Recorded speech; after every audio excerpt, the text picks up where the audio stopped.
अस्सलाम वालेकुम वरहमतुल्लाहि वबरकातुहू।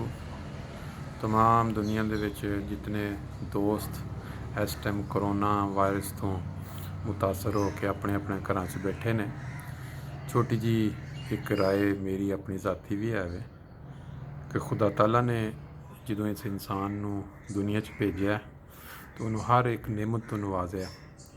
ਉਹਦੀ ਜ਼ਿੰਦਗੀ ਦੇ ਵਿੱਚ ਜਿतਨੇ ਇਨਾਮਾਤ ਜਾਂ ਜਿੰਨੇ ਵੀ ਉਹਦੇ ਉੱਤੇ ਫਜ਼ਲ ਹੋਏ ਨੇ ਉਹ ਸਭ ਖੁਦਾ ਦੀ ਦੇਣ ਹੈ। ਹਾਂ, ਇਹਦੇ ਵਿੱਚ ਇਹ ਹੈ ਕਿ ਅੱਲਾਹ ਤਾਲਾ ਇਨਸਾਨ ਨੂੰ ਹਿੰਮਤ ਔਰ ਤਾਕਤ ਦਿੰਦਾ ਕਿ ਉਹ ਮਿਹਨਤ ਕਰੇ, ਬਣਾਏ, ਆਪਣਾ ਮੁਸਤਕਬਲ ਸੇਫ ਕਰੇ, ਮਾਲ ਕਮਾਏ। ਪਾਕਿਸਤਾਨ ਦੀ ਹਿਸਟਰੀ 'ਚ ਚਲੇ ਜਾਈਏ तो 53 ਜਾਂ फिर ਉਹਦੇ ਬਾਅਦ 74 ਜਾਂ 84 'ਚ ਜਿਹੜੇ ਹਾਲਾਤ ਪੈਦਾ ਹੋਏ ਸਾਡੀ ਜਮਾਤ ਵਾਸਤੇ, ਬਜ਼ਾਹਿਰ ਨਜ਼ਰਾਂ ਦੇ ਵਿੱਚ ਉਹਦੇ ਨਾਲ ਬਹੁਤ ਸਖਤ ਤਕਲੀਫ ਔਰ ਬਹੁਤ ਨੁਕਸਾਨ ਨਜ਼ਰ ਆ ਰਿਹਾ ਸੀ। ਲੇਕਿਨ ਖੁਦਾ ਤਾਲਾ ਦੀ ਜਿਹੜੀ ਤਕਦੀਰ ਪਿੱਛੇ ਕੰਮ ਕਰ ਰਹੀ ਸੀ ਉਹਨੂੰ ਉਸ ਟਾਈਮ ਕਿਸੇ ਦੀ ਸਮਝ 'ਚ ਨਹੀਂ ਆਇਆ ਔਰ ਉਹ ਜਮਾਤ ਪੂਰੀ ਦੁਨੀਆ ਦੇ ਵਿੱਚ महज एक खुदा ताला दी एक स्कीम के तहत कह लो या खुदा ताला दे एक प्लान के तहत जिदे कारण बने भुट्टो या ज़ियाउल हक या उस तो पहले बाकी जड़े मौलवी साडे देश के बदकिस्मती नाल, लेकिन जमात उहदी वजह तो पूरी दुनिया दे विच फैल गई और अल्लाह ताला ने जमात नूं वो वाले सोर्सिस या वो वाले फ़ायदे पहुँचा दिते जिहदे नाल दूसरी कौमां तक इस्लाम की सही तालीम पहुँचाने का इंतज़ाम हो गया। बज़ाहिर नज़र दे विच जमात नूं बड़ा नुकसानदेह सी। हुण मामला आ गया करोना वायरस। अजकल हर इंसान की एक अपना पॉइंट ऑफ व्यू है, हर इंसान अपनी सोच के मुताबिक उहदे उत्ते एक कमेंट दे सकता है।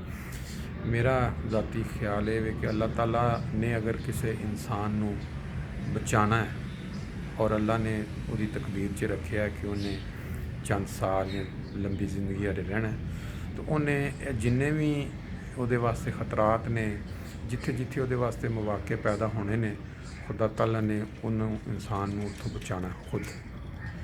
जिस तरह एक इंसान जहाज़ से सफ़र करने वास्ते जाता है, प्लान होया हुंदा है, टिकट खरीदी होंगी और जो जहाज़ कोई क्रैश होंदा तो कई लोगों दी कहानियां बाद च आंदियां ने कि यार वो रुकावट बन गई, वो रस्ते च रश पै गया, ਉਹਦੇ ਨਾਲ कोई बच्चा बीमार हो गया तो नहीं जा सकिया। ये बज़ाहिर एक इतफाकात ने, लेकिन जड़ा भी एक मुसलमान है वह यकीन है कि वो खुदा ताला की तकदीर ने उत्थे काम किया कि उन्होंने बचाना सी और वो ना शामिल नहीं हुए। इस तरह ही जड़ा करोना बीमारी है दुनिया जिन्नी भी फैल रही है, जिस तरह भी जिस इंसान का खुदा ताला की ज़ात ते खुदा ते मुकम्मल यकीन है कि अल्लाह ताला ही हिफाजत करने वाला है, अल्लाह ही बचाने वाला है, वो जी हदीस के मुताबिक तुसी अपने एहतियाती तदाबीर या बचत दियाँ चीज़ां देखो ना। हुण असी भी अपने पिछे बैग तो तुहानूं नज़र आ रहा है, घर दे विच एंट्री होंदे तुसी सब तो पहलां डिटोल वाले साबन दे नाल हत्थ धोवो अच्छी तरह, तो फिर जाओ घर च जदों तुसी बाहरों चक्कर लगा के आंदे हो। ये वो चीज़ां ने जिहड़ियां इंसान एहतियाती तदाबीर कर सकदा है या खुदा ताला दा हुक्म ही है नबी के मुताबिक कि इंसान ने जिन्होंने कोई चीज़ करनी तो पहले एक जिस तरह एक ऊँट की हिफाजत का जिक्र मिलता है कि नबी करीम सल्लल्लाहु अलैहि वसल्लम ने फरमाया कि वो पहला ऊँट के पैर जोड़े ने उन्होंने बन के किले नाल ते बन्नो, बाकी फिर खुदा ते छड़ दो। इस तरह ही असी जिन्नियां भी ये कोशिशां या बचत दियाँ हाथ धो लो, बिल्कुल गल ना करो, तुसी कर लवो, हर इंसान को करनी चाहिए जिन्नी वो कर रहे, लेकिन अगर बचाना है एंड तो खुदा नहीं बचाना है। अगर एक इंसान इंसानियत की खिदमत कर रहे हैं, डॉक्टर ने, उन्होंने यकीन है खुदा ताला कि उन्हें हिफाजत करनी है और वो फिर भी जाके लोगों की मदद करते हैं। अगर उन्होंने बचत होनी तो अल्लाह ताला ने ऐसे समान करने ने कि वो उन्होंने मरीज़ों तो या उन्होंने तो दूर रहन या उहदे कोई रुकावट उन्होंने ना लगे। एंड ते आके जिहड़ी चीज़ मुकदी है वो इत्थे मुकदी है कि किस इंसान के अमाल या किस इंसान का डकदा ओहदा खुदा ताला की ज़ात ते यकीन किन्ना है।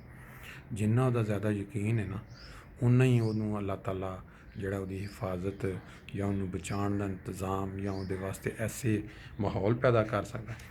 हुण असी देखो इत्थे पाकिस्तान च अजकल पिछले 3-4 हफ्ते तो और इत्थे रोज़ एक गल सुनते हैं, बल्कि दुनिया च घरों बाहर ना निकलो, ਇਹ ਕਿਸੇ ਨੂੰ ਘਰੋਂ ਕਦਮ ਬਾਹਰ ਨਿਕਲੋਗੇ ਤੇ ਤੁਹਾਨੂੰ ਤੁਸੀਂ ਕਰੋਨਾ ਲੈ ਕੇ ਆ ਜਾਓਗੇ। ਬਿਲਕੁਲ ਦੁਨਿਆਵੀ ਨਜ਼ਰ ਨਾਲ ਦੇਖਿਆ ਜਾਏ, ਸਾਇੰਸ ਦੀ ਨਜ਼ਰ ਨਾਲ ਦੇਖਿਆ ਜਾਏ ਤਾਂ ਇਸ ਤਰ੍ਹਾਂ ਹੀ।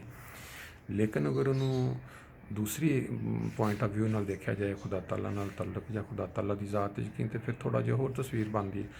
ਇਹ ਦੇਖੋ ਬੈਕ 'ਤੇ ਅਸੀਂ ਆਪਣਾ ਪਾਕਿਸਤਾਨੀ ਜਿਹੜੀ ਮੌਸਮ ਜਿਹੜਾ ਇੱਥੇ ਅੱਜ ਧੁੱਪ ਅੱਜ ਕੱਲ੍ਹ ਲੱਗ ਰਹੀ, ਕੱਲ੍ਹ ਤੋਂ 27-30 ਤੱਕ ਜਾਏਗਾ।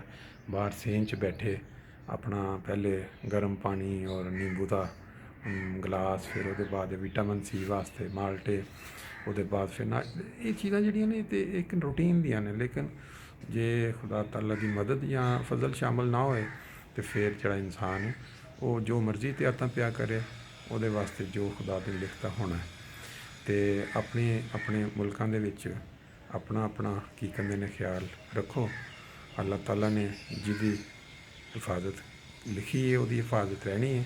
ਔਰ ਅਗਰ ਇੱਕ ਇਨਸਾਨ ਦੀ ਇਸ ਵਕਤ ਦੇ ਵਿੱਚ ਕੀ ਕਹਿੰਦੇ ਨੇ ਨਹੀਂ ਉਹਦੀ ਤਕਦੀਰ 'ਚ, ਤੇ ਫਿਰ ਉਹ ਇhtiyਾਤਾਂ ਵੀ ਕਰੇ। ਅਤੇ ਉਹਦੇ ਬਾਅਦ ਇਹ ਵੀ ਕਿ ਅਗਰ ਉਹਦਾ ਟਾਈਮ ਹੈ ਤਾਂ ਉਹਨੇ ਉਹਦੇ ਮੁਤਾਬਕ ਜਾਣਾ। ਅੱਲਾਹ ਤਾਲਾ ਸਾਰਿਆਂ ਦੀ ਹਿਫਾਜ਼ਤ ਕਰੇ ਔਰ ਇਸ ਤੋਂ ਨਿਜਾਤ ਦਿਲਾਵੇ ਜਲਦੀ। ਓਕੇ, ਅਸਲਾਮ ਵਾਲੇਕੁਮ। ਅੱਜ ਦਾ ਟੈਂਪਰੇਚਰ ਵੀ ਤੁਸੀਂ ਦੇਖ ਲਿਆ, ਅੱਜ ਦਾ ਵੈਦਰ ਵੀ ਦੇਖ ਲਿਆ, ਅਤੇ ਅੱਲਾਹ ਤਾਲਾ ਸਾਰਿਆਂ ਨੂੰ ਖੁਸ਼ ਰੱਖੇ।